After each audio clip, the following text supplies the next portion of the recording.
If Trump follows through on his plan with tariffs, would you keep the Liberals in power and allow for the passage of a work relief program before supporting a non-confidence motion? I'll just start off by the fact that I've spoken with a lot of workers who are deeply worried about what the Trump tariffs might mean. They say, I will sometimes I lay awake at night saying, if that tariff goes through, do I lose my job? And what's going to happen to my kids? What's going to happen to my family?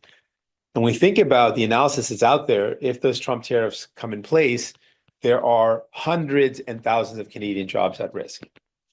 Think about what that means for those workers, hundreds of thousands of workers, for their families, for those communities. This could be devastating for our country. So we do need to have a plan in place to support those that are impacted, those businesses, those workers, most importantly.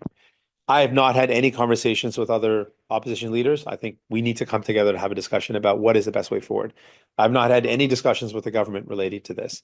Uh, if there is any desire to move forward, the government should call us together, like we did during COVID, and discuss a plan that supports workers.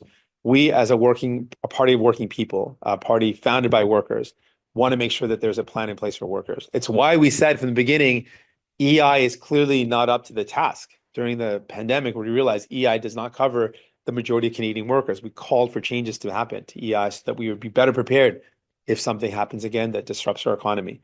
The Liberals did not listen. And so we are now in this position where we have an insufficient EI, a threat of tariffs, and many workers lying awake at night saying, am I going to lose my job or not? So I hope that there's a plan moving forward.